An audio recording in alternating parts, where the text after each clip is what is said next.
네, 그럼 이제 지난주에 대한 거 한번 해볼 텐데요. 일단은 19일 월요일 날에 뭐 사실 중국에서는 계속해가지고서 방역 완화에 대한 이야기가 나오고 있습니다. 다만 여기에 대해서 시장의 불신이 좀 강한 것도 있죠. 뭐 확진자가 너무 많이 늘어나가지고서 과연 저대로 진행이 되겠느냐, 혹은 진행한다고는 하지만은 사실은 그 지금 중국에 계신 분들은 섣불리 바깥 활동을 못 하니까는 기대했던 만큼의 효과가 절대 안 날 것이다. 뭐 이런 말씀들도 하시는데, 어쨌든 이것은 방역의 문제이기도 하지만은 경제의 문제라고 저는 계속 생각을 해요. 그래서 중국은 방역 완화 계속 나설 수밖에 없고, 그리고 그 대중들의 심리를 돌리기 위한 여러 가지 작업들을 중국에서 할 것이다. 그래서 뭐 속도의 문제이지 결국에는 방역 완화에 효과를 내지 않겠느냐, 경제 측면만 봐서는요, 그렇게 봅니다. 다음으로 미국에서는 뭐 하여튼 머스크가 여러 가지로 지금 사고를 치고 있죠, 그렇죠? 트위터 CEO 유지 여부를 투표에 붙였습니다. 결국에 사실은 투표에 붙이는 것 자체가 하기 싫다, 뭐 이걸로 볼 수 있는데, 그 전부터 뭐 후임자에 대해 가지고서 이미 뭐 물색하고 있었다라고 다음에는 뉴스가 따라서 나왔잖아요. 네, 그래서 트위터 인수가 결국 머스크의 발목을 계속해서 잡는 모습을 보이고 있고, 그리고 이날에는 러시아 쪽에서 푸틴 총공격설이 나왔습니다.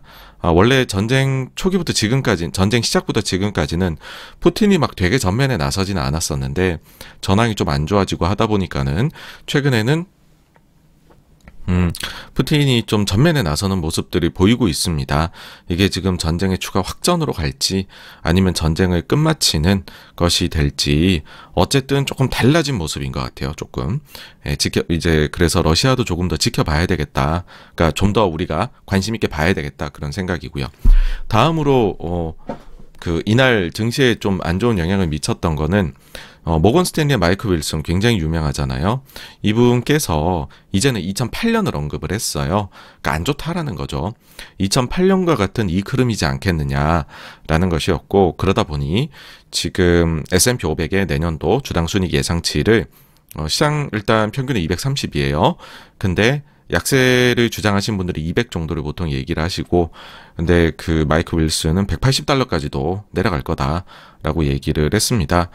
최근에 2008년에 대해 가지고서 이야기가 되게 많이 나오고 있어요. 사실 요번에 이제 약세장에 들어가게 되면서, 보통 여러분 약세장에 들어가면은 여러 가지가 쫙 나오게 돼요.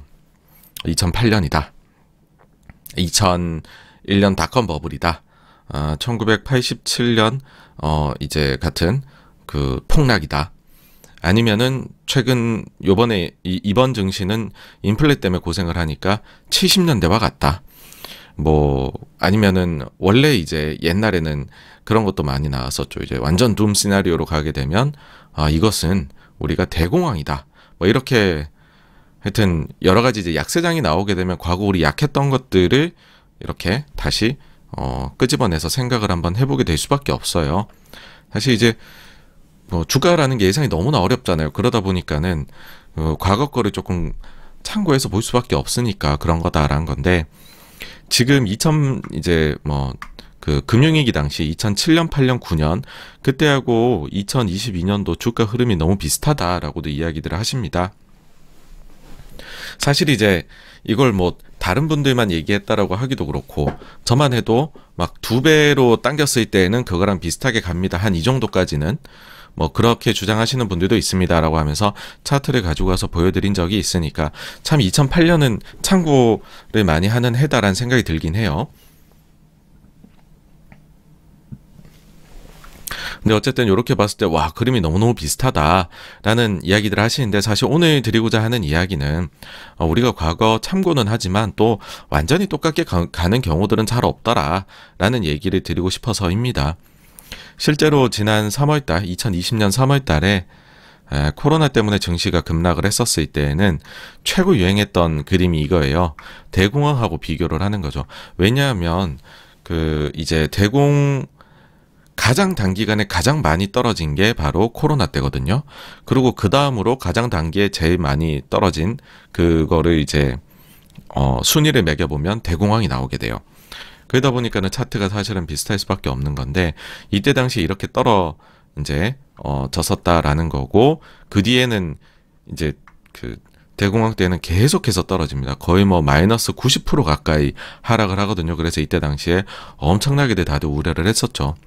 그 이후에 주가가 어떻게 흘러갔느냐라고 하면은 증시가 이제 반등을 하죠, 이렇게. 근데 이렇게 반등을 하니까 이거 봐라, 진짜로 대공황 때 차트하고 비슷하게 가는 거 아니냐라고 해가지고서 이때 당시에 못해도 쌍바닥은 나와야 된다. 그 다음에 그 쌍바닥이 결국은 깨져서 더 크게 우리가 증시가 빠질 것 같아 라는 얘기도 꽤나 많이들 하셨었어요. 그게 뭐 이런 시장에 있는 그냥 일반인들이 이야기를 했던 게 아니라, 여기 보시면 이때 당시에 2020년 7월 1일이죠. 하워드 막스가 증시 랠리가 너무 가팔랐다라고 경고를 했고, 2020년 5월이었어요. 이때 스탠리 드러큰밀러도 그 지금 증시에 대해 갖고 좀 경고를 보내는 얘기를 했었고요. 같은 시기에 보시면은 2020년도에 5월 달이죠.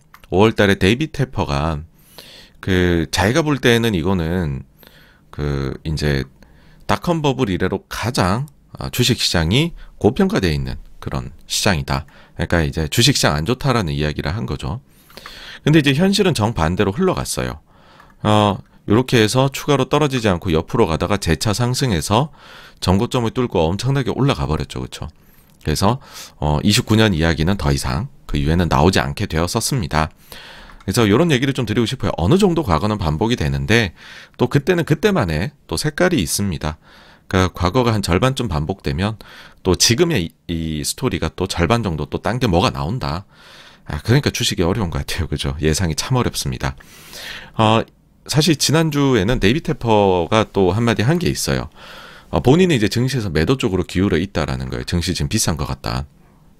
그 다음에 각국 중앙은행들이 긴축 계속하고 있으니까 증시에 비우호적인 환경인 것 같다 얘기를 했는데, 뭐 솔직히 얘기를 드리면은 저는 뭐 데이비 테퍼는 크게 참고는 안 합니다. 왜냐하면 보시면은 2020년 중순에도 이렇게 안 좋게 얘기했는데 랠리가 나온 적이 있고, 또 마찬가지로 2018년도 12월 달에 증시 많이 빠졌었잖아요. 하반기에, 4분기에.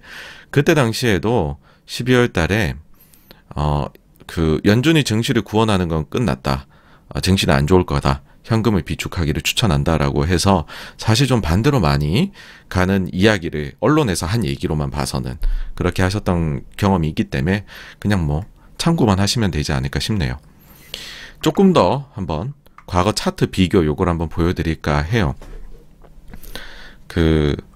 이게 뭐 프로그램이 있는 것 같아요. 제가 볼 때는. 그러니까는 과거 차트하고 지금 차트하고 비교를 이렇게 계속 해보는 그런 게 있는 것 같은데, 왜냐하면 때만 되면 이게 얘기들이 많이 나오거든요. 자, 이제 이때가 어땠냐면 이제 14년도 초에요. 그러니까 금융위기 이후로 계속 랠리를 펼쳐오다가 요때 보니까 차트가 보이세요? 여기 그 대공황 직전. 그 다음에 2014년 초에 두 개의 다우존스 차트가 너무나 비슷해 보인다라는 거죠. 그래갖고서 또 결국은 금융위기 이후에 이 같은 정책으로 주식이 오른 건 말이 안 된다. 그러니까 엄청나게 폭락을 해야 된다라는 게 얘기가 이때도 나왔었고요. 저 땐 제가 이제 매니저 하던 때니까는 기억이 나요. 저런 거를 가지고 와서 보여주셨던 분이 계셨었기 때문에. 그 다음에 이때도 그랬어요. 2018년도 말에 이제 주식이 많이 빠졌었잖아요. 그 다음에 이제 19년도에 살짝 오르기 시작을 했었는데, 그거랑은 또 어떻게 찾으셨는지 1937년을 비교했던 자료도 있었어요. 그래서 와, 진짜 비슷하죠, 그죠? 왔는데 여기 있다. 약간 증시 이렇게 될 거다라고 했던 것도 기억나고, 그 다음에 1987년을 가지고 오는 경우는 굉장히 많아요. 87년도는 정말 많은데 2013년도에도 87년하고 비교를 했던 적이 있고, 2014년도에도 87년이 뭔가 차트가 비슷해 보이게 그 전에 상승이 나타났었나 봐요. 그 다음 2016년에도 87년하고 비슷하다. 2017년도에도 87년하고 비슷하다. 하여튼 이런 것들이 많이 나왔었습니다. 그래서 이런 그림들은 우리가 참고고, 어쨌든 뭐 너무 또 그렇게 시리어스하게 보실 필요는 없다라고 생각을 합니다. 다음으로 요날에 또 안 좋은 얘기가 나왔었던 거는 윌리엄 더들리죠. 전 뉴욕 연은 총재인데 요분이 보시면은 블룸버그에다가 수시로 기고문을 실으세요. 내용이 참 좋은데 이번엔 아주 또 좀 경고하는 그런 멘트를 하셨어요. 연준의 말을 믿는 게 나을 것이다 라고 얘기를 했죠. 왜냐하면 최근에 연준에서 찍은 점도표하고 채권 시장이 바라보는 향후에 뭐 소위 말해서 연준의 그 이제 최종금리 향방 이게 차이가 요즘 나 있잖아요. 둘이 지금 뭐 이제 각자 길로 가고 있단 말이에요. 이거에 대해서 경고를 하고 나선 거죠. 채권 시장이 틀렸다라는 거예요. 연준의 말을 믿어라. 근데 이제 그 좀 우리가 좀 뭐 모르겠습니다. 좀 더 이게 그 더들리의 말을 조금 더 우리가 다면적으로 볼 필요는 있다는 생각이 드는 게 일단 한번 더들리는 그럼 지금 어느 정도 수준을 생각하고 있는지 한번 보죠. 11월 말에 기고문을 쓴 내용을 한번 살펴보면 최종금리 수준을 5에서 5.5% 정도로 더들리가 봤었습니다.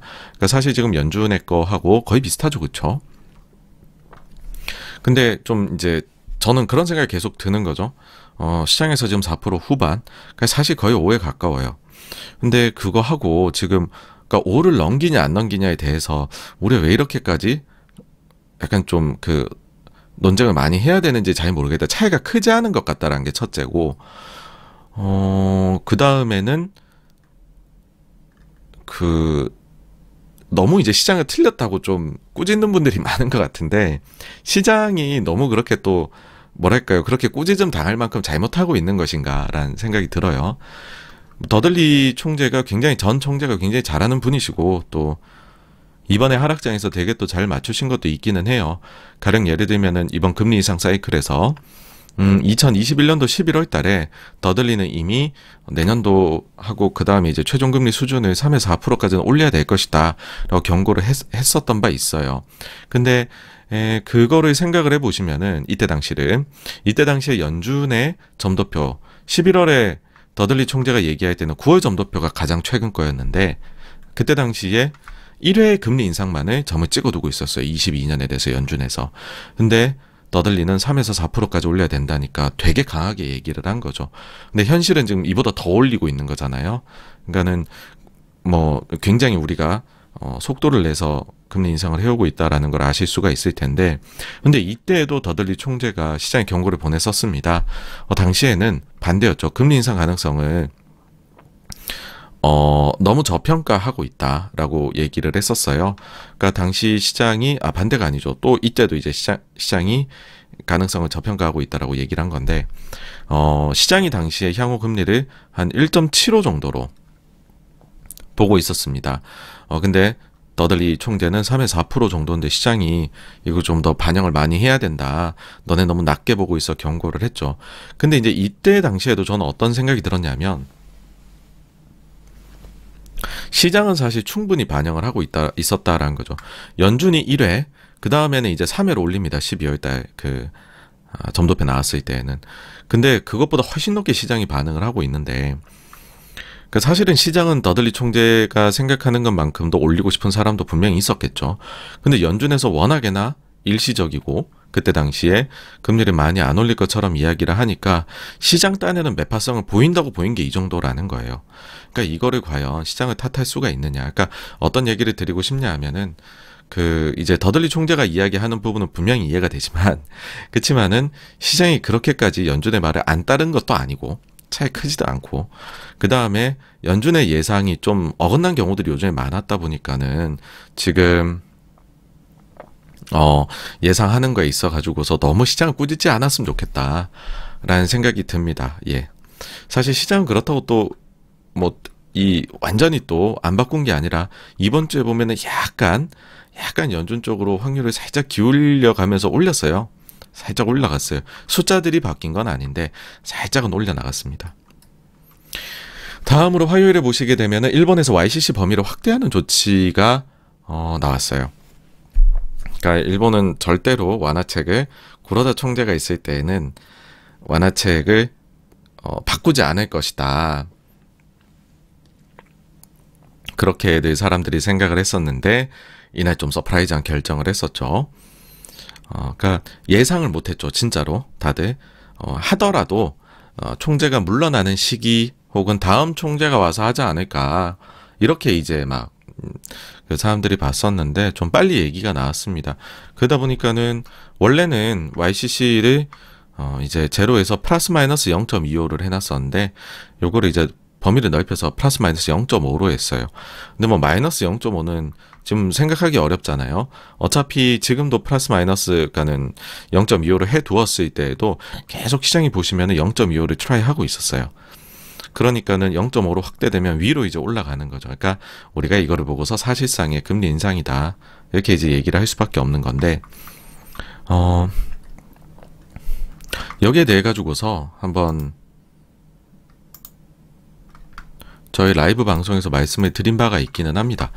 그러니까 지난 이제 9월 24일이었어요. 그때 당시에 방송했던 건데, 제목이 엔화는 언제 돌까? 이때 이제 엔화 약세가 굉장히 화두였었죠. 그래가지고서 뭐 86번가에서는 엔화 계속 약세인데 이게 언제까지 약세는 안 갈 것 같다. 그럼 우리가 언제쯤 좀 강세로 돌지 그 시기나 레벨 같은 것들을 좀 봐야 될 텐데 11월 달부터 본격적으로 좀 강세로 가지 않겠느냐, 엔화가 방향을 좀 돌리지 않겠느냐 얘기를 했었어요.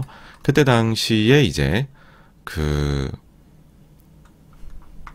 이유로 제시를 했던 것이 일본 쪽의 서비스 수지가 좀 개선될 수 있을 것 같다. 여행 재개하니까. 그 다음에 구로다 임기 거의 끝나가니까는 임기 끝나갈 때에는 뭐 후임에 대한 얘기도 나올 거고 또 구로다 본인도 임기가 끝나가니까 방향을 한번 좀 바꿔줄 수도 있을 것 같다. 다음으로 일본의 물가가 지금 다른 나라에 비해서는 극단적으로 낮은데 그것이 통신비 인하에 따른 좀 착시 효과가 있다. 그 효과가 사라지는 게 10월 물가부터고 이 10월달 물가가 11월달에 발표가 되니까 그때부터는 또 좀 방향을 돌릴 수도 있지 않을까 그렇게 생각한다 라고 이야기를 드렸죠. 그리고 이 150엔이 뚫리면 너무 위험하다. 그래서 일본 입장에서도 2위가 뚫리는 거는 좀 겁이 많이 날 것 같다 라고 얘기를 드린 바가 있습니다. 실제 이제 그 CPI가 어떻게 흘러갔느냐 하면 일본 같은 경우에 최근에 보시면 이렇게 쭉 올라가고 있어요. 2%대 계속 유지를 하다가 3, 3 가다가 지금은 3% 후반으로 물가가 올라갔는데 거기에 이제 영향 미치는 거는 수입 물가 많이 올라간 것도 있고 추가적으로는 일본의 통신비입니다.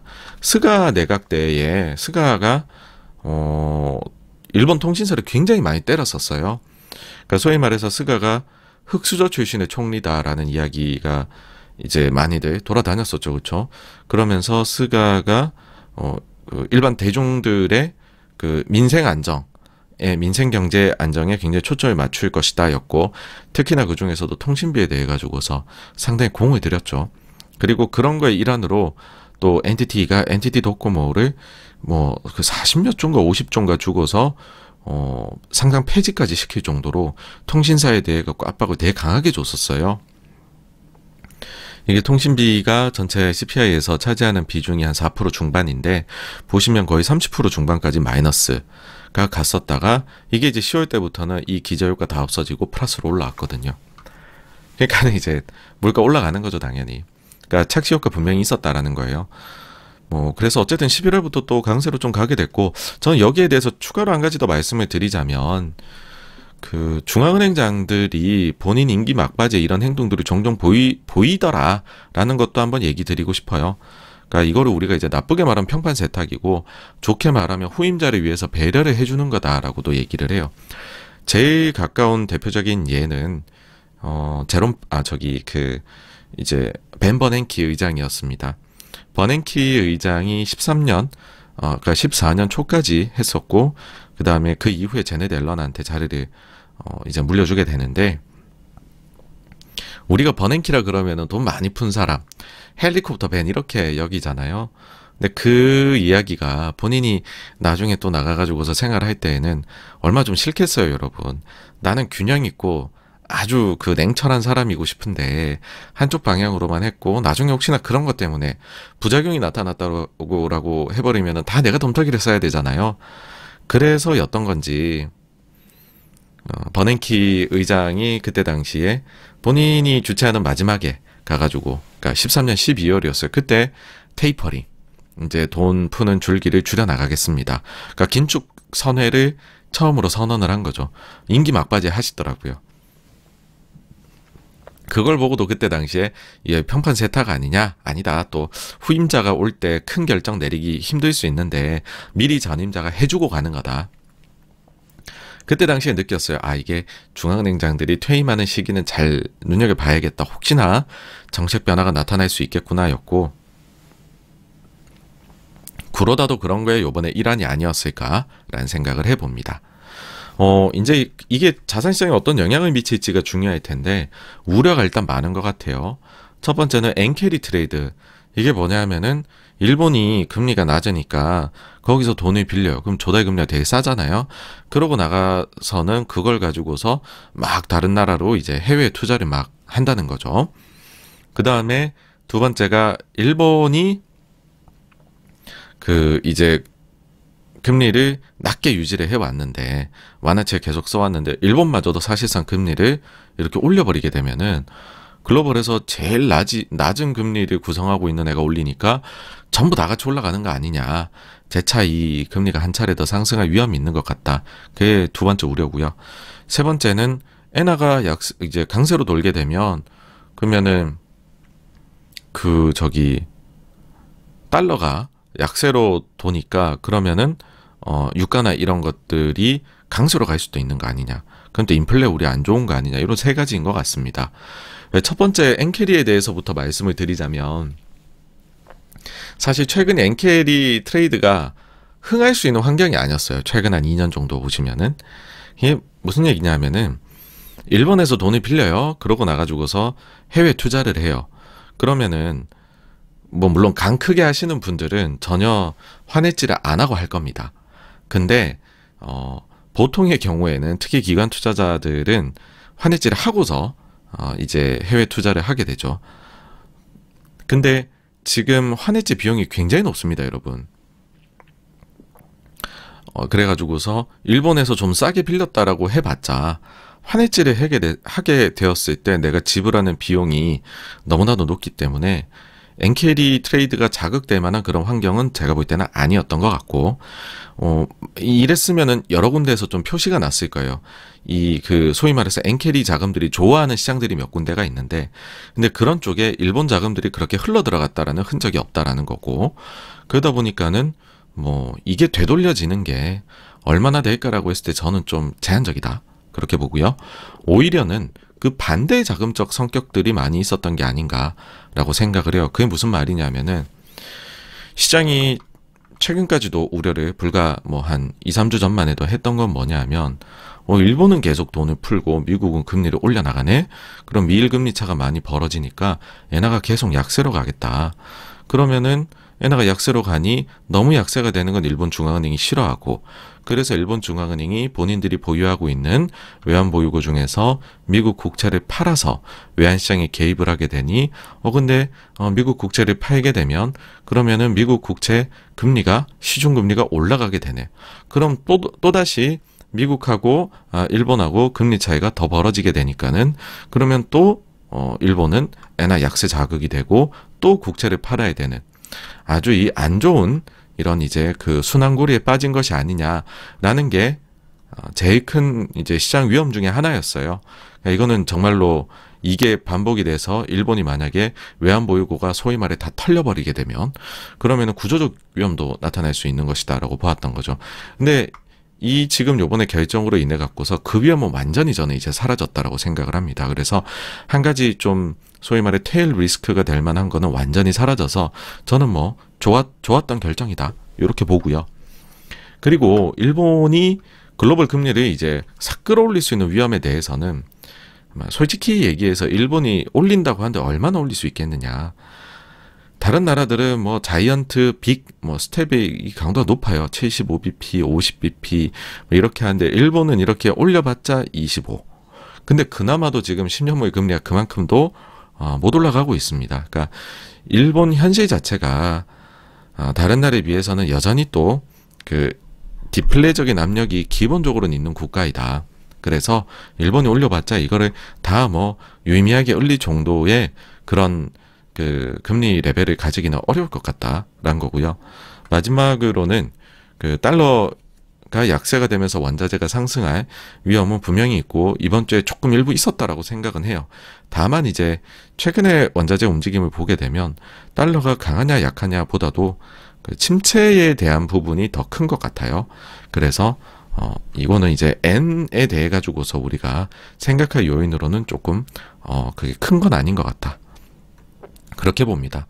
예, 그리고 한 가지 더 말씀드리고 싶은 거는 일본이 뭔가 이렇게 정책을 변화를 시키면 우리나라가 영향을 크게 좀 받는다라는 것이죠.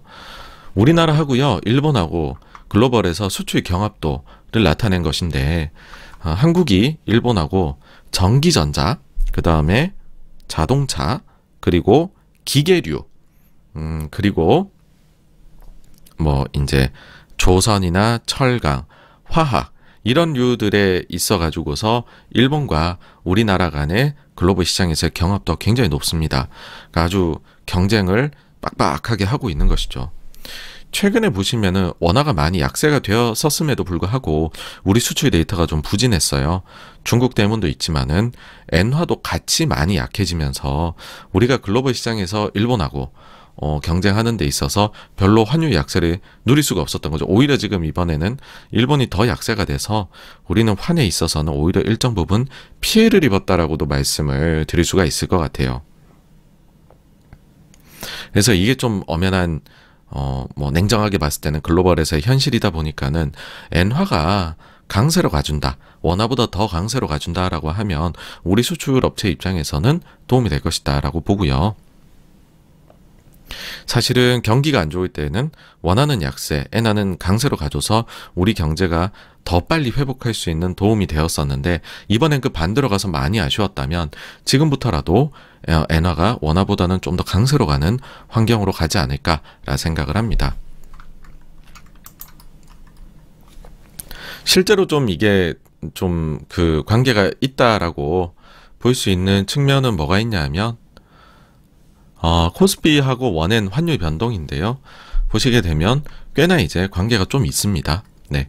꽤나 관계가 있고, 과거에 이제 제가 생각을 한번 해보면, 일본의 동일본 대지진이 일어났었을 때에는 우리나라 수출 업체들 쪽으로 많이 수급이 들어왔었고, 반대로 일본 업체에는 숏을 많이 쳤던 걸로 기억이 나고요. 그 다음에 일본이 아베노믹스를 시작한 이후에는 우리나라에 대해 가지고서는 오히려 매도가 많고 일본에 대해서는 매수가 많이 들어왔었던 또 기억이 납니다.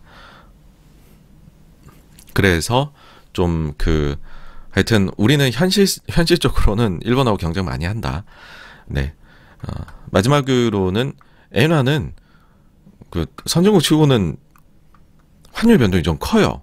그러니까 일부러 이거를 일본이 유도하는 건지도 모르겠습니다. 그러니까 이런 식으로 한 번씩 방향을 휙휙 틀어서 함부로 엔화에 한 방향 베팅을 하지 말아라 라는 거를 시장에 보여주는 건 아닐까라는 생각도 드는데, 이게 이제 그때 한번 150엔에서 내려오기 시작할 때 보여드렸던 차트 같은데 일본은 한번 방향 돌아서면 20-30%는 그냥 갔었다라는 거죠. 그래서 이번에도 시장에서 두려워하는 거는 바로 이제 뭐 120까지 혹은 뭐 120까지 내려가는 거 아니냐, 20% 보면 120이 보이잖아요. 뭐 그런 얘기들이 나오죠. 혹은 더 내려가는 거 아니냐. 네.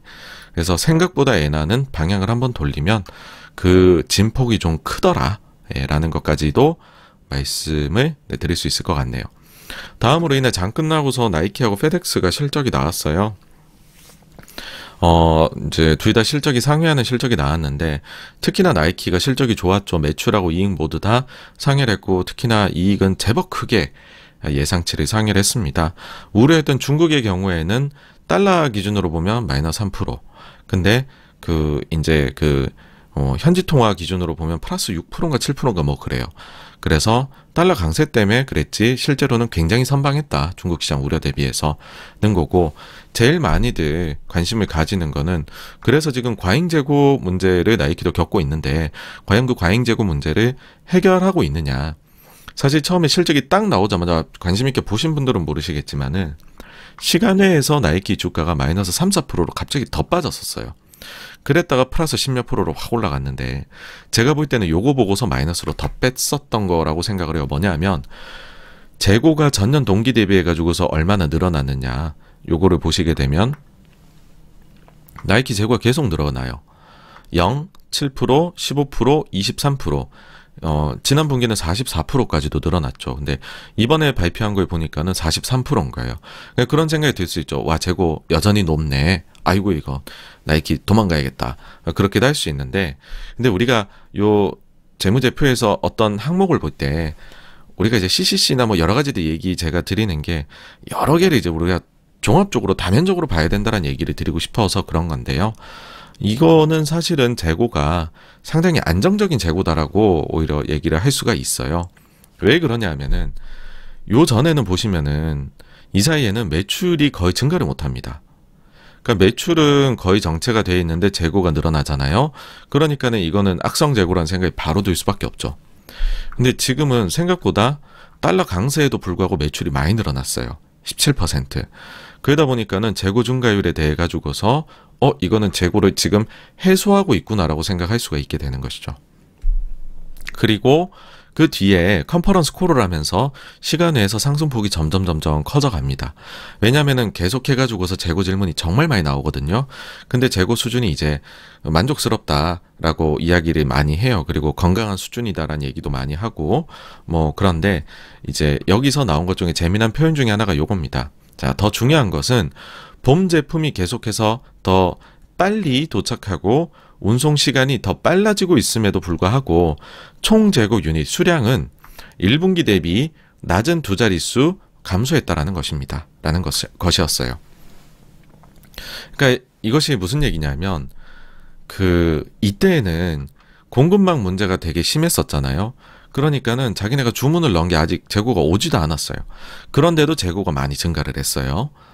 근데 지금은 공급망 교란까지도 풀려나가면서 사실 평소보다도 다음 분기 재고가 더 빠르게 들어오고 있어서 그게 이제 지금의 재고를 더 올려주는 역할을 했겠죠. 더 많이 보이게 하는. 근데 그럼에도 불구하고 지금 재고가 어쨌든지 간에 증가율이, 그러니까 이 재고 증가율에는 더 빨리 들어오고 있는 재고까지도 포함이 돼 있다라는 게 얘기가 돼버린 거죠. 그리고 여기에는 뭐 인플레라든지 달러 강세라든지 그런 것 때문에 가격 요인에서 재고액 자체가 더 부풀려져 있는 것도 있다. 우리 실제 물량으로 봤었을 때에는 오히려 더 감소가 크게 일어났다라는 얘기까지 하니까 그러면 진짜 적정 재고네 라고 보는 거죠. 그리고 나이키가 여기에서 신뢰를 한번 또 회복한 점도 있어요. 그 전에 무슨 얘기를 했었냐면 나이키가 미착 재고에 대해서 얘기를 합니다. 그러니까 본인들이 지금 재고가 는 것 중에서 그러니까는 이제 주문 내는데 아직 아예 오지도 못한 거는 제외를 하고 배에 실려서 뭐가는 재고를 인식하는 기준이 있을 거잖아요. 근데 자기네 아직 창고에 놔놨는데 오고 있는 것 중에 인식할 재고 중에서 이런 부분들은 우리가 이제 공급망 때문에 아직 문제가 있어서 그런 건데 밖에만 되면은 이거는 매출이 발생할 수 있는 거라 너무 과도한 재고로 안 보셔도 된다. 뭐 이런 류로 얘기를 한 게 있는데 저도 그때 안 믿었어요. 왜 그랬냐면 의류라는 거는 계절성이 있단 말이에요. 늦게 와버리면 못 팔지 않겠냐는 생각 혹은 이제 이거를 할인 판매를 해야 되는 거 아니냐라고 생각을 했기 때문이었었는데 근데 보여준 거죠. 그게 다 오니까는 진짜 잘 팔린다라는 거였죠. 그래서 나이키가 지금 하는 말들을 시장이 신뢰를 더 많이 하게 되었다. 그 점도 최근에 나이키가 실적 발표 이후에 주가가 좋은 데에 영향을 미쳤다라고 보시면 될 것 같습니다. 다음으로 페덱스 같은 경우에는 매출은 하회를 했고 비용 관리 잘하고 해서 이익은 상회를 했어요. 그리고 추가적으로도 자기네가 더 비용 관리를 철저하게 할 수 있겠다. 그래서 비용 관리 쪽에서 세이브 되는 게 그 전에 얘기한 것보다 더 많이 세이브할 수 있을 것 같아요. 얘기하면서 주가가 좋았습니다. 근데 좀 특이한 점이 페덱스하고 하이닉스가 주가가 좀 비슷하게 움직이는 면이 있다라는 것이고 이게 어떤 거냐 하면은 굳이 이제 표현을 하자면 항공화물로 전기전자 쪽이 많이 운송이 되다 보니까 페덱스하고 좀 주가가 흐름이 연동하는 측면이 있는 것 아니냐. 그래서 페덱스가 좋아지게 되면 반도체나 이런 쪽도 좋아지는 거 아니냐. 네, 이런 시각이 있습니다. 다음 수요일로 가게 되면 우리나라에서 부동산 규제 완화책이 발표됐는데 이번 정권 들어와서 발표된 것 중에서 개인적으로 볼 때는 가장 큰 완화책이 나온 것 같아요. 뭐 다 풀어줍니다. 이 다주택자, 그다음 양도세 관련 취득세 절반 깎아줘요. 12% 6%대요. 대출 규제도 이제는 풀어주고 뭐 다 이제 시장의 예상을 뛰어넘는 큼직한 정책이 나왔는데, 근데 이제 그렇더라고요. 전 뭐 부동산 잘은 모르지만 잘 알았으면 제가 부동산 유튜브를 했겠죠. 근데 한 가지는 제가 느꼈던 점이, 보면서 규제가 계속 나올 때는 올라가더라고요, 가격이, 부동산이. 그러니까 반대겠죠. 부동산 가격이 계속 올라가니까 이제 규제책이 나온 거였겠죠. 반대로 완화책이 계속 나오고 있을 때는 자꾸 떨어지더라고요. 그러니까 이것도 반대죠. 자꾸 떨어지니까 완화책이 나오는 것이겠죠.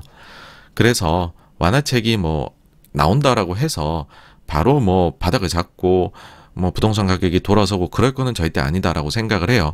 다만 근데 이거를 이제 주식쟁이 입장에서 봤을 때는 어쨌든 이런 조치들이 이제 나오게 되면 우리가 뭐 건설사들 나중에 분양 어떻게 될 거냐, 그다음 PF 관련해서 금융사들이 여기에서 손실이 얼마나 많이 나게 될 거냐, 이거를 우리는 주식쟁이들은 걱정을 하는데, 그런 쪽에 있어서는 정책들이 나오게 되면 결국에는 우려했던 것보다는 점점 뭔가가 좀 나아지게 되더라는 것도 또 과거를 보면 그게 또 사실이거든요. 그래서 이런 완화책이 나오게 되면 관련된 그런 기업들이 우리가 생각한 것만큼 최악으로는 흘러가지는 않더라, 라는 거를 얘기를 드리고 싶고요. 다음으로 우리나라에서 인수합병 시에 의무 공개 매수 제도를 도입을 하겠다라고 금융위에서 발표를 했습니다. 이 부분은 다음 꼭지에서 자세히 말씀을 드리도록 하고요. 일단은 뭐 이걸 한다는 것 자체는 이거 하는 거 너무 좋은 거고요. 정말로 와, 우리나라에서도 이제 도입이 되는 거야 라는 그런 좀 설렘도 생기고 뭐 그렇습니다. 지난 연초였어요. 2022년도 1월 2일에 86번가 라이브를 할 때 바람을 섞어서 이제 얘기를 했었죠. 두 가지, 혹시나 소액주주 가치를 일반 주주 가치를 증대해 줄 수 있는 것이 없을까 라고 했었을 때에 두 가지 좀 사실은 이제 이사의 충실 의무가 더, 그러니까 비중으로 따지면 훨씬 더 높은 비중을 차지해야 되긴 한데, 두 번째로 제가 이제 좀 바뀌었으면 좋겠다 했던 게 바로 이거였습니다. 의무 공개 매수 제도. 근데 이 부분에서 실제로 좀 가시적으로 변화의 양태가 보이니까는 너무너무 좀 기분이 좋은 것 같아요. 네. 다음으로 중국에서 확진자가 계속, 우리가 이제 알려지지 않은 확진자가 엄청나게 는다라고 하지만은 계속 해가지고서 방역 완화 얘기 나오고 있고요. 이날은 이제 격리나 이런 것들 하는 것들 거의 다 풀어주는 식으로, 그거를 원래 얘기가 나왔었는데 그 시기를 1월 초로 앞당길 것이다 라는 얘기가 나왔죠. 다음으로 미국의 컨퍼런스 보드 소비자 신뢰지수 나왔는데 예상치 상회를 했고, 역시나 요즘 침체 걱정이 제일 큰 것 같아요. 이게 상회를 하니까 주가가 좀 올라가더라고요. 그래서 뭐 데이터는 전체적으로는 지금부터는 좀 뭐 잘 나오는 것이 다 도움이 되지 않겠느냐, 그렇게 봅니다. 그 다음에는 마이크론 실적이 나왔는데 뭐 이번 분기 실적 예상치 하회, 그 다음에 향후 가이던스도 실적 예상치 하회를 했어요. 그리고 실적 발표 때의 컨퍼런스 콜에서도 막 크게 되게 뭐 업황에 도움이 될 만하거나 뭐 그런 얘기가 없었습니다. 그러다 보니까 일부 실망이 좀 있기는 했는데, 근데 사실 또 마이크론이 되게 대단한 말을 했다고 해서 시장이 그렇게 믿어줄 것도 없기는 했어요. 그러니까 제가 그 전주에 일정에 아예 마이크론 실적 발표는 넣지도 않았잖아요. 그게 이유가 뭐냐면 이제 지금부터는 시장의 관심은, 그래서 마이크론의 얘기도 알겠는데 하이닉스는 어떻게 생각해? 삼성전자는 그래서 어떻게 생각해? 그리고 실제로 삼성전자하고 재고나 이런 것들 나오는 것들 다방면으로 봐서 체크를 해봤을 때에 너네가 진짜로 감사하는 거야 안 하는 거야? 한다면 어느 속도야? 이걸 이제 확인해 가면서 갈 거기 때문에 그냥 마이크론도 그 중에 하나이다라는 거고, 그래서 뭐 제가 볼 때는 되게 그렇게 특별한 건 없었던 것 같다, 그렇게 뭐 얘기를 드려야 될 것 같아요. 그래서 사실 그 다음날 주가 좀 빠지고 뭐 또 금요일엔 조금 오르고, 네, 그러니까 마이크론도 기대가 없기는 한 거죠. 예. 목요일로 가게 되면 예산안 합의가 나왔어요. 드디어. 너무나도 늦게. 많이 아쉽죠. 너무 늦게 됐다는 측면에서. 일단 좋게 볼 게 있고 나쁘게 볼 게 있어요. 좋게 볼 거는 보시게 되면은 법인세율에 있어가지고서 원래는 최고 세율 구간 있잖아요. 거기에서만 정부가 뭐 3% 내리자. 그 다음에 민주당 쪽에서는 야당 쪽에서는 1%만 내리자. 이게 이제 갈등 사안이다 했는데 결국 나온 거는 과표 이제 전 구간에 있어서 1%씩 내리자 이렇게 나온 거죠. 요렇게 1% 내리게 되면은 실질적으로 법인세 부담 줄어드는 거 계산을 해 보면은 우리나라의 기업들의 세후 순이익이 한 1% 중반 정도 올라갈 수 있는 효과가 나는 그런 이제 결정이었다고 보시면 될 것 같아요. 뭐 우리나라 내년도 지금 이익 추정치가 30%가 깎인 마당에 사실 뭐 1% 중반이 무슨 그렇게가 있겠느냐마는요. 그래도 뭐 어쨌든 약간은 높여줄 수 있는 요소다는 거고, 그리고 금투세에 있어 갖고서는 2년 유예가 나왔죠.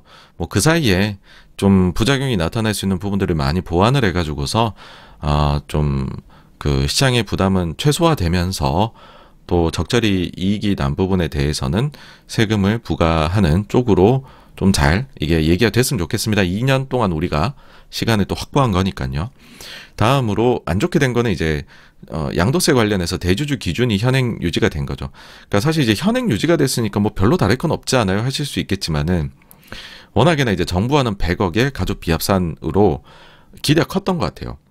그래서 야당안은 10억의 이제 그러니까 기존 유지 가족 합산이었는데, 그러다 보니 이제 예상을 그 중간 어딘가로 되지 않을까라고 생각을 했는데 완전 이제 민주당 안으로 돼버린 거죠. 그러니까 이거 약간 좀 낙관적으로 기대하셨던 분들 입장에서는 이 매도할 수 있는 대주주 회피하려면 3일밖에 안 남았는데 이 사이에 빨리 저기 팔아야 되겠네 하니까는 막 허겁지겁 매도가 나올 수밖에 없었던. 근데 그게 제일 세게 나온 거는 금요일 이 세게 나올 수밖에 없었을 거고요. 그리고 여기에는 또 그걸 보고서 또 아주 아비규환입니다, 여러분. 공매도도 들어갈 거고요. 또 반대로는 이때 사야 돼 해가지고 사는 것도 들어와서 지금 아주 혼탁한 다음 주 화요일까지는 이 수급이 우당탕탕하는 수급이 나올 것이다. 그렇게로 보입니다. 그러니까 이거를 한 달 전에만 얘기해 줬었어도, 결정이 됐었어도 그런 혼란을 많이 피할 수 있었을 텐데 좀 많이 아쉬움이 남습니다. 그리고 이제 실업 관련된 데이터가 나왔는데 신규랑 연속 모두 예상치를 하회하는 숫자가 나왔습니다. 사실 전주가에 수정된 거를 보면은 거의 뭐 예상치에 부합한 숫자가 나왔는데, 어쨌든 이제 뭐 미국 고용은 그래요. 미국 고용은 보면은 너무 나빠도 안 되고 너무 좋아도 안 되고, 왜냐면 그래야지 이제 너무 좋아 버리면은 또 막 인플레이 너무 자극하고, 너무 나빠 버리면은 침체가 확 와버리니까 미적지근한 숫자가 나와야 됩니다. 예, 미적지근하게. 네. 그 다음에 미국 GDP 3분기 거 최종 수정치가 발표가 됐는데, 이거 보시게 되면 예상보다 잘 나왔습니다. 이제 3번 나오거든요. 1차 속보, 그 다음에 2차 속보, 그 다음 마지막 최종치 나오는데, 요번에 보시면은 2.6에서 시작을 해서 점점점 상향이 돼서 3.2에서 끝이 났어요. 근데 제일 이제 저는 관심 있게 보는 것이 실질 최종 국내 민간 판매라 그래서 이게 이제 소비 쪽에서 미국이 실제로 지금 어떤 흐름을 보이고 있느냐라는 걸 보여주는 건데, 이게 이제 굉장히 눈길을 사로잡는 거다라고 말씀드릴 수 있을 것 같아요. 이게 보시게 되면은 작년에는 계속 이게 2%를 넘어갔었어요. 그러다 올해 1분기에 2.1, 2분기에 0.5, 그 다음에 3분기에 첫 번째로 나왔을 때는 0.1이 나왔어요. 근데 그 다음에 점점 올라가더니 1.1로 마감을 했습니다. 그래서 미국 소비가 3분기 때에는 생각보다는 더 괜찮았다. 그리고 이런 게 아마 기업들에 묻어 있겠죠. 우리가 나온 데이터들에. 이제 뭐 4분기로 넘어가는데, 사실 미국 GDP가 좀 1, 2분기는 마이너스였고 3, 4분기는 또 높게 플러스로 지금 예상이 되고 있다 보니까는 많이들 좀 혼란스러운 것 같기는 해요. 저도 좀 혼란스럽습니다. 이게 1, 2분기는 그만큼 안 좋았나 싶기도 하고 3, 4분기는 그만큼 좋았나 싶기도 하고 한데, 뭐 사실 이제 이게 지나간 이슈이다 보니까는 사실 증시에 크게 영향은 이날 못 줬습니다. 제가 볼 때는 더 크게 영향을 줬던 건 이건 것 같아요. 사실 이제 요 날은 실업이 예상보다 낮게 나오면서 이러면은 더 미국 인플레 임금 인상분에 못 잡겠다라고 하면서 실업 나오고는 증시가 한 1%더 빠졌었죠. 그쵸? 근데 그 뒤에 또 추가로 뺐던 거는 컨퍼런스 보드의 이제 선행지수 발표였어요. 저희가 이제 요걸 한번 좀 깊게 저희가 공부를 한 적이 있죠. 왜냐하면은 NBER에서 발표하는 실제 침체 기간을 컨퍼런스 보드에 이렇게 약간 수정을 가한 선행지수로 이제 우리가 보게 되면 거의 좀 그 시기를 맞추더라, 이게. 그래서 이게 참 유용하다, 그런 건데, 이게 지금 더 내려갔습니다. 더 내려갔고, 구성 요소 중에 주가 빼곤 다 안 좋았대요. 그래서 더 내려갔고, 근데 이제 내려간 거에서 추가적으로 이날 분위기를 이제 안 좋게 만들었던 건 뭐냐 하면은, 여기에 이제 시니어 디렉터인 요 분에 사실 뭐 제 이름을 못 읽겠어요. 그래가지고서 그냥 이렇게 가져왔는데, 요번에 코멘트가 그 결과로 봤었을 때 미국의 경기 침체가 23년 초에 시작이 되어서 23년 중반까지 지속될 것으로 예상합니다. 라고 하니까 이제 그럼 침체가 23년 초에 시작? 그러면 실제 침체에 들어갔었을 때 주가 저점이 나왔었으니까 그러면 여기에서 전저점이 또 한번 깨질 수 있지 않을까, 내년 상반기 중으로, 라는 게 이날에는 주요 좀 핵심 시장을 사로잡았던 포인트였던 것 같아요. 일단은 이게 기준선 아래로 내려온 거는 8월부터입니다. 그래서 언제라도 이야기가 돼도 이상하진 않다, 이고, 요거를 피해갔던 시기는 60년대였었다. 네, 그 정도입니다. 다음으로 최근에 이제 가장 안 좋은 주가를 보이고 있는 게 테슬라인데, 머스크가 또 한마디 했습니다. 적어도 24년까지는 주식 추가로 팔지 않겠다. 근데 이게 이제 믿을 수 있느냐라는 거죠. 머스크가 안 팔겠다 그래 놓고서는, 그러니까 이제 트위터 산다 그래 놓고서는 이제 내가 85억 달러 팔았으니까는 더 이상은 팔 계획이 없다 그래 놓고서는 또 팔아요. 그 다음에는 그러니까는 이제 트위터에 누가 더 팔 거냐, 그러니까 이제 다 팔았냐 물어보니까는 다 팔았다라고 대답을 해요. 근데 그런 거 또 팔아요. 그러니까 사람들이 속았잖아요, 많이. 그래서 이런 이야기를 해도 지금 안 믿는다라는 거고, 이거는 보여줘야죠. 뭐 아니면은 뭐 공시를 내야 되나요? 뭐 머스크 입장에서는 진짜 안 판다라고 하면은 지금 그냥 말만 할 게 아니라 뭔가 좀 더 보여줘야지 투자자들이 믿을 것 같습니다. 그 다음에 23일 금요일에는 전날 이제 대주주 그게 너무 늦게 결정이 됐으니까는 회피한 물량이 아마 이제 금요일이 강도 제일 셌다고 보셔야 돼요. 제일 셌다 보셔야 될 것 같고, 근데 이게 월화에도 나온다. 네. 화요일까지 팔아야 되거든요. 네, 그런 게 있고, 그 다음에 러시아가 감산 경고를 했습니다. 이것 때문에 유가가 좀 제법 크게 올랐는데, 서방이 최근에 가격 상한제 도입하겠다라고 얘기하니까는 러시아에서는 난 그러면 감산하겠다 뭐 이런 얘기를 했어요. 근데 현실적으로는 조금 어렵지 않을까라는 생각을 해요. 왜냐하면 홀로 할 수 있는 건 아니고, 이게 이제 오펙 플러스하고 엮어서 해야 되는데, 오펙 뭐 이제 저는 계속 생각이 오펙에서는 지금 더 안 떨어지기 바라는 유가 수준이 좀 있는 것 같고, 이걸 되게 올릴 수 있는 유가 그런 환경이다라고 생각 안 하고 있는 것 같다, 그렇게 보고 있고, 그러면은 그때 당시로 보면 한 80불 정도에서는 그 정도를 지키고 싶어 하는 것 같다. 오펙에서는 계속 그런 시각으로 바라보고 있습니다. 원유 시장은. 다음으로 미국에서 예산안 이제 합의가 됐어요. 그래서 정부 셧다운 위기는 넘어갔고, 이제 시진핑 주석이 사우디하고 이렇게 중동에 방문을 하면서 위안화 원유 이제 결제를 위안화로 바꾸는 것 아니냐 이런 얘기 많이 나왔었죠. 근데 이번에 공동 성명서가 나왔는데 그 내용이 나오지 않았습니다. 예, 그래서 아직 위안화의 세계화는 조금 시간이 걸릴 것 같다, 그렇게 보시면 될 것 같네요. 다음으로 PC 물가 데이터가 나왔는데 예상치보다 약간 높았습니다. 전월 수정된 것까지 보게 되면.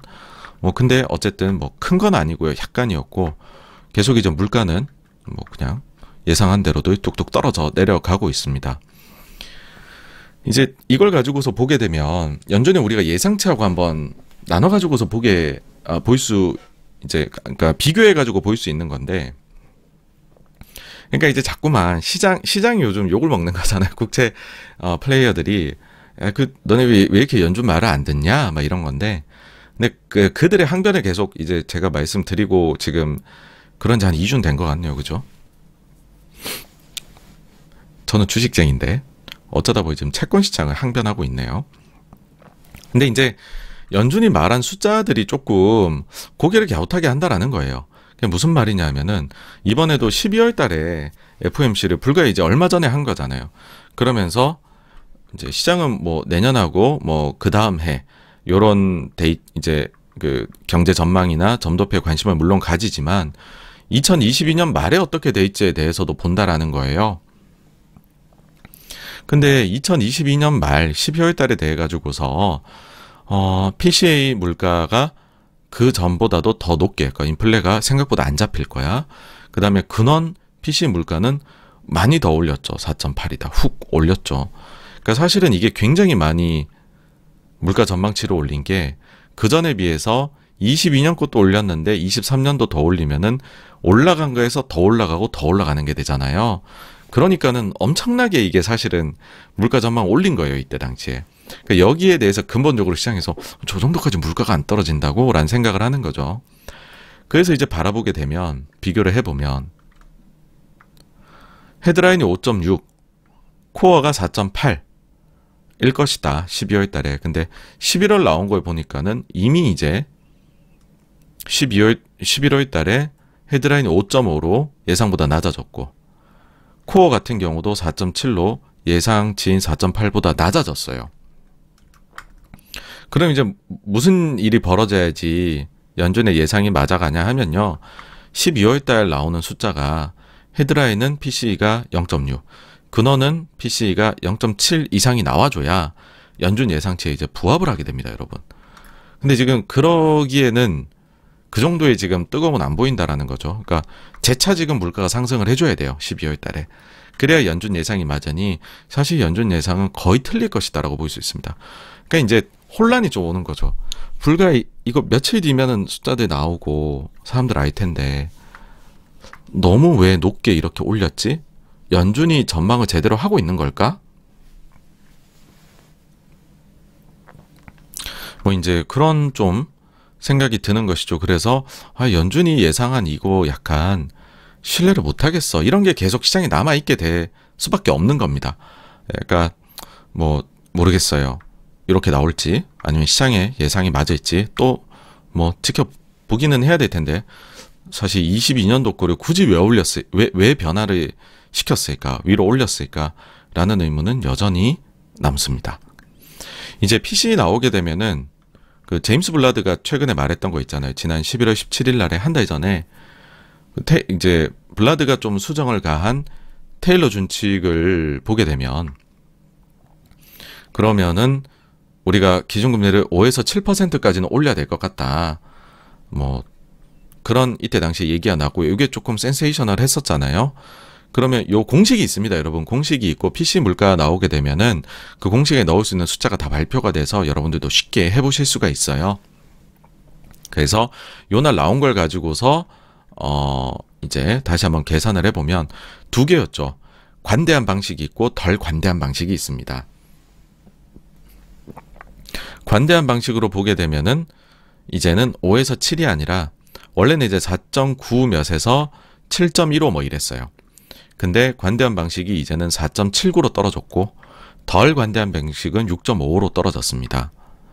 그러면은 그 12월 달에 했었던 FOMC 때 요 경제 전망 있죠. 요거를 바탕으로 해가지고 저기에서는 덜 관대한 방식만 우리가 구해볼 수 있어요. 관대한 방식은 트림드 민 PC이기 때문에 그거는 안 나와서 할 수가 없고 코어 PC는 나와 있기 때문에 그거 가지고서 한번 우리가 계산을 해볼 수 있는데 덜 관대한 방식으로 23년, 24년 이제 그 블라드가 얘기한 요 테일러 준칙의 기준금리 상단이죠, 상단.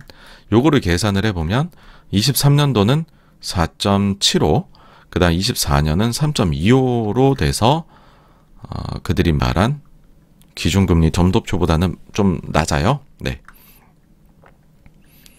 그러니까 어떤 얘기를 드리고 싶냐면 이제는 사실은 관대한 방식으로 얘기해서는 지금 연준이 가고자 하는 이 금리 경로는 설명이 안 됩니다. 이보다 터무니없이 낮게 나와요. 그러면은 테일러 준칙의 덜 관대한 방식을 써야 되는데 그걸로도 이제 내년부터는 설명이 안 됩니다.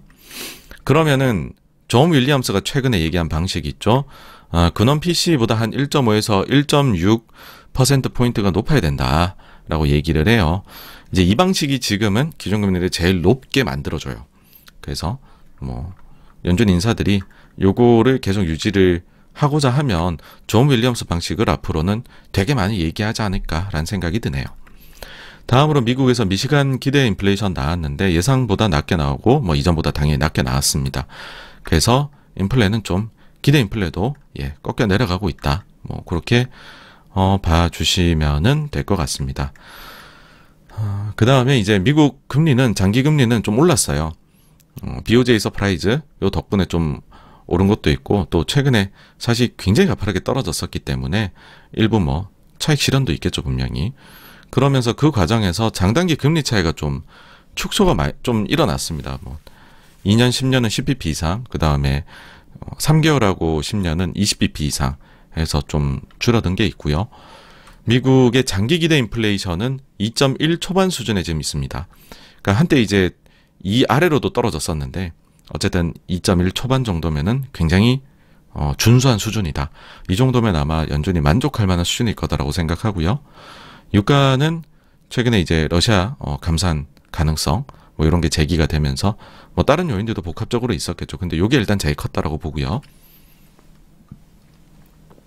미국 4분기의 GDP 예상치 같은 경우에는 많이 올라갔어요.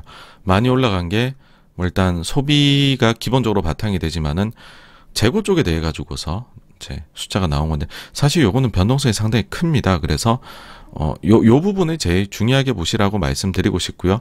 일단 뭐 소비에 대해서는 견조할 것이다 예상이 나와 있습니다. 총평을 해보면은요, 결국은 실적이 버팀목이 돼야 될 텐데, 결국 우리가 이런 매크로들에 대해서 많이 얘기를 하는 거는 실적에 대해서 우리가 좀 알고 싶은 것이고, 근데 그 실적에서 지금까지 기업들 발표에서는 별로 특이성은 없는 것 같아요. 그러다 보니까는 뭐 저의 생각은 동일합니다.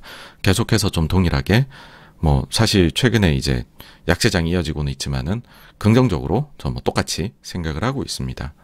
그럼 이제 최근에 기업들 실적이 좀 어떠했느냐 라고 보시게 되면은 최근 2주 동안 나온 S&P 500에 이제 포함되어 있는 기업들 실적 추이를 보게 되면은 매출액이 예상치를 상회하는 기업이 한 절반 정도고요. 그 다음에 주당 순이익이 그 예상치를 상회하는 비율은 80% 중반 정도가 나오고 있습니다. 그래서 생각보다는 기업들이 괜찮은 일단은 실적을 내고 있다. 예. 그래서인지 지난주는 보니까는 미국 기업 이익 예상치가 아주 미미하지만은 살짝 상승을 했더라고요. 네. 그래서 결국은 실적에 대한 얘기다. 그러니까 뭐 이게 침체 안 올 거예요. 뭐 얕아요. 그러면 230 보는 거고 내년에 옵니다 하면 200이고 진짜 깊게 와요 하면은 180 뭐 이런 거잖아요. 그러니까 결국에는 그런 매크로를 보면서 그 다음에 실적 추정치 그리고 뭐 멀티플 뭐 이렇게로 가는 과정인데 일단은 실적이 하여튼 뭐 그 우려들보다는 괜찮게 나오고 있다. 네. 다음 주는 크리스마스니까 연말이고 하니까는 휴장이 좀 많습니다. 미국 월요일 휴장이고 홍콩 영국은 뭐 화요일까지도 휴장합니다. 그리고 우리나라는 이제 금요일에 휴장하니까 목요일까지 증시 열려요. 네, 그리고 이거는 밑에 게 그대로 붙어 있었네요. 네. 그리고 주택 가격 뭐 나오고 해서 한산한 한 주가 될 것 같습니다. 네. 그래서 여기까지가요. 지난주에 대한 내용이었고요. 다음으로 넘어가 보도록 하겠습니다.